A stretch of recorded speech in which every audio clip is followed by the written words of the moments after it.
ان گروہوں کو باندھتے ہوئے شاید یہ سمجھا جا رہا تھا کہ ایک طاقتور شخصیت کو کمزور کیا جا سکتا ہے، کہ مقصد صرف ایک تھا، اثر کو نظروں سے دور رکھنا، جہاں عام لوگوں کی نگاہ نہ پہنچے۔ اس لیے انتخاب کیا گیا۔ تصور کریں مدینہ کی ایک خاموش رات، پورا شہر نیند کے آغوش میں ڈوبا ہوا ہے، مگر ایک شخص اندھیرے میں جھکا بیٹھا ہے۔ اس کے سامنے چند بال، ایک کنگھی کے دانت اور رسی کی گرہیں رکھی ہیں۔ وہ آہستہ آہستہ کچھ پڑھ رہا ہے، ہر گرہ پر پھونک مارتا ہے اور پھر ایک اور گرہ لگا دیتا ہے۔ یہ کوئی عام عمل نہیں، یہ ایک خفیہ وار ہے، ایسا وار جو تلوار سے نہیں کیا جاتا، جو میدان جنگ میں نہیں ہوتا، جسے جادو کہا جاتا ہے۔ اور یہ جادو کسی عام انسان پر نہیں، کائنات کی سب سے عظیم ہستی محمد رسول اللہ صلی اللہ علیہ وسلم پر کیا جا رہا ہے۔ اور اس گھناؤنے عمل کو کرنے والے شخص کا نام تھا لبید بن عاصم۔ مگر سوال یہ ہے، اس نے رسول اللہ صلی اللہ علیہ وسلم پر جادو کیوں کیا؟ اس جادو کا اثر کیا ہوا؟ اور پھر اس خوفناک راز کا پردہ کیسے چاک ہوا؟ آج کی اس ویڈیو میں ہم صرف ایک شخص کی سازش کی کہانی نہیں سنائیں گے، بلکہ مدینہ کی ان گلیوں کے راز کھولیں گے جہاں نفرت گروہوں کی شکل میں بندھی گئی۔ ویڈیو کو آخر تک ضرور دیکھیے گا۔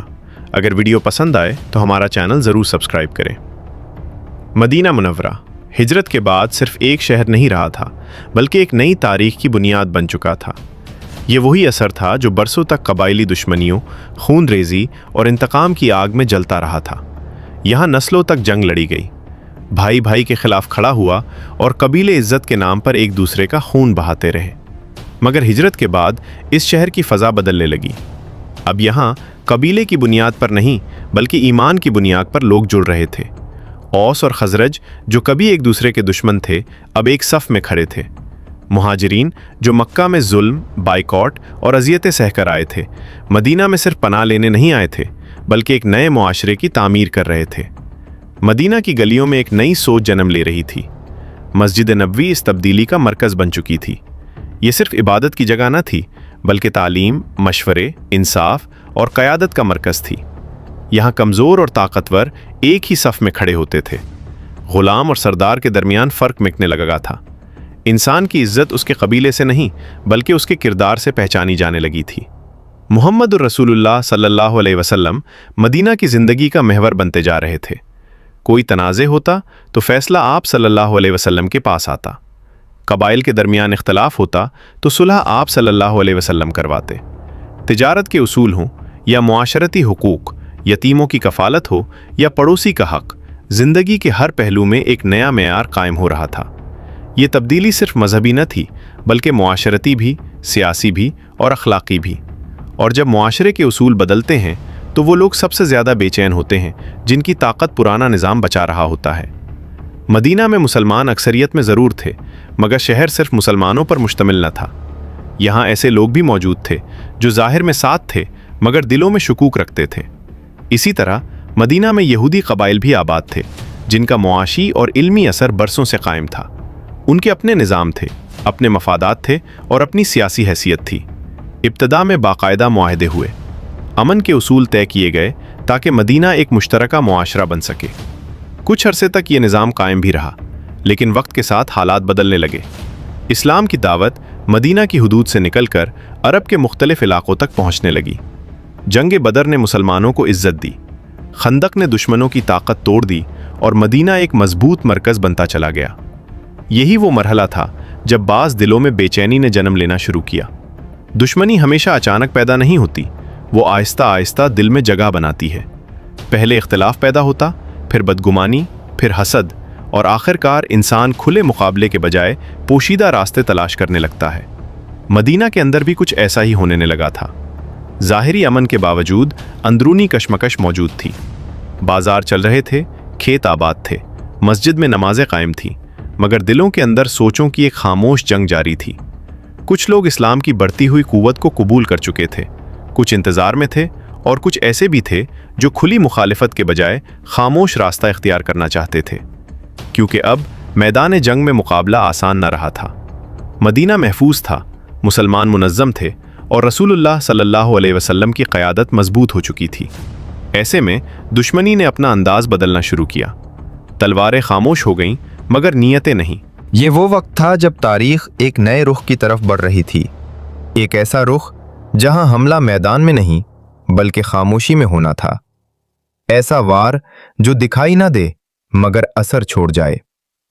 مدینہ کی پرسکون فضا میں ابھی کسی کو اندازہ نہ تھا کہ ایک سازش جنم لے رہی ہے، ایسی سازش جو تلوار سے نہیں کی جائے گی، اور یہی وہ مرحلہ تھا جہاں ایک نام آہستہ آہستہ تاریخ کے صفوں پر ابھرنے والا تھا۔ مدینہ کی ظاہری زندگی اپنے معمول پر چل رہی تھی، مگر عرب کے وسیع میدانوں میں ایک بڑی تبدیلی جنم لے چکی تھی۔ اسلام اب صرف مدینہ تک محدود نہ رہا تھا۔ قافلے جب شہر سے نکلتے تو نئی خبریں ساتھ لے جاتے، اور جب واپس آتے تو بتاتے کہ عرب کے مختلف قبائل میں محمد صلی اللہ علیہ وسلم کا ذکر ہونے لگا ہے۔ یہ ذکر صرف دین کا نہیں تھا، اثر و رسوخ کا بھی تھا۔ عرب کی سیاست ہمیشہ طاقت کے گرد گھومتی تھی، جو قبیلہ مضبوط ہوتا وہی احترام پاتا، مگر مدینہ میں ایک نئی قسم کی طاقت ابھر رہی تھی، ایسی طاقت جس کی بنیاد مال یا تعداد نہیں بلکہ نظم، اتحاد اور قیادت تھی۔ اسی تبدیلی نے بعض حلقوں میں فکری اضطراب پیدا کرنا شروع کیا۔ مدینہ کے بعض افراد کے لیے مسئلہ یہ نہ تھا کہ مسلمان عبادت کر رہے ہیں، بلکہ یہ تھا کہ معاشرتی مرکز تبدیل ہو رہا تھا۔ فیصلے اب پرانے سرداروں کے گھروں میں نہیں بلکہ رسول اللہ صلی اللہ علیہ وسلم کی مجلس میں ہونے لگے تھے۔ لوگ مسائل کے حل کے لیے نئی قیادت کی طرف رجوع کر رہے تھے۔ کچھ لوگ ایسے تھے جو کھلی دشمنی کے نتائج دیکھ چکے تھے، جنگیں ثابت کر چکی تھیں کہ براہ راست ٹکراؤ آسان نہیں رہا، اس لیے اب ایسی تدابیر پر غور ہونے لگا جن میں مقابلہ دکھائی نہ دے مگر اثر محسوس ہو۔ یہی وہ ذہنی فضا تھی جہاں خوف، حسد اور سیاسی بے چینی ایک دوسرے میں گھلنے لگے۔ انسان جب خود کو کمزور محسوس کرتا ہے تو وہ طاقت کے غیر معمولی ذرائع تلاش کرتا ہے۔ عرب معاشرے میں بھی ایسے تصورات موجود تھے۔ لوگ بیماری، نفسیاتی کمزوری یا غیر معمولی حالات کو بعض اوقات پوشیدہ اثرات سے جوڑتے تھے۔ اسی وجہ سے جادو اور عملیات کا تصور معاشرے میں جانا پہچانا تھا۔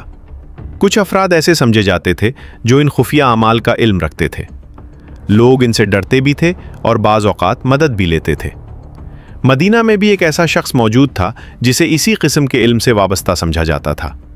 وہ جنگجو نہ تھا، نہ کسی لشکر کا سپاہی، نہ کسی سیاسی قیادت کا نمایاں حصہ، مگر اس کی پہچان خاموش تھی۔ یہ شخص تھا لبید بن عاصم۔ وہ بنو زریق سے تعلق رکھتا تھا اور اپنے مخصوص علم کی وجہ سے جانا جاتا تھا۔ عام زندگی میں وہ نمایاں نظر نہ آتا تھا، مگر ایسے لوگ اکثر توجہ سے دور رہ کر ہی اپنا اثر قائم رکھتے ہیں۔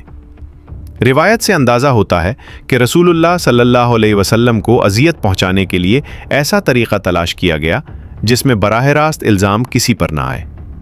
مقصد یہ تھا کہ نقصان پہنچے مگر سبب واضح نہ ہو۔ یہ ایک نفسیاتی جنگ تھی، کیونکہ کھلی دشمنی انسان کو تیار کر دیتی ہے مگر پوشیدہ وار انسان کو حیران کر دیتا ہے۔ اسی دوران ایک خاموش منصوبہ تیار ہونے لگا۔ کوئی اعلان نہ ہوا، کوئی اجتماع نہ ہوا، کوئی نعرہ بلند نہ کیا گیا۔ سب کچھ معمول کی زندگی کے پردے میں درآباد رہا۔ مدینہ کے بازار ویسے ہی مسجد میں نمازیں قائم رہیں، مگر انہی دنوں ایک ایسا فیصلہ کیا جا رہا تھا جس کے اثرات بعد میں پوری امت کے لیے سبق بننے والے تھے۔ پھر اس نے دھاگے لیے اور ان میں گرہیں باندھنا شروع کی۔ ہر گرہ کے ساتھ کچھ پڑھا جاتا، اس پر پھونک ماری جاتی اور پھر ایک نیا بندھن لگا دیا جاتا۔ گویا وہ اپنے خیال میں اثر کو باندھ رہا تھا۔ ہر گرہ کے ساتھ مخصوص کلمات پڑھے گئے۔ یہ سب رات کی تنہائی میں ہوا، جہاں گواہ صرف اندھیرا تھا۔ ان گرہوں کو باندھتے ہوئے شاید یہ سمجھا جا رہا تھا کہ ایک طاقتور شخصیت کو کمزور کیا جا سکتا ہے، کہ ایک ایسے انسان کو متاثر کیا جا سکتا ہے جس کی دعوت روز بروز پھیل رہی تھی۔ بعد میں قرآن نے اسی عمل کی طرف اشارہ کرتے ہوئے گرہوں میں پھونک مارنے والوں کے شر سے پناہ مانگنے کی تعلیم دی۔ جب عمل مکمل ہو گیا تو ان چیزوں کو ایک غلاف میں بند کر کے مدینہ کے قریب ایک کنویں میں چھپا دیا گیا، جسے بیر زروان کہا جاتا تھا۔ مقصد صرف ایک تھا، اثر کو نظروں سے دور رکھنا، جہاں عام لوگوں کی نگاہ نہ پہنچے۔ اس لیے انتخاب کیا گیا بیر زروان کا کنواں۔ شہر اپنی رفتار سے چلتا رہا۔ کسی کو معلوم نہ تھا کہ ایک خاموش وار کیا جا چکا ہے، نہ مدینہ کے لوگوں کو،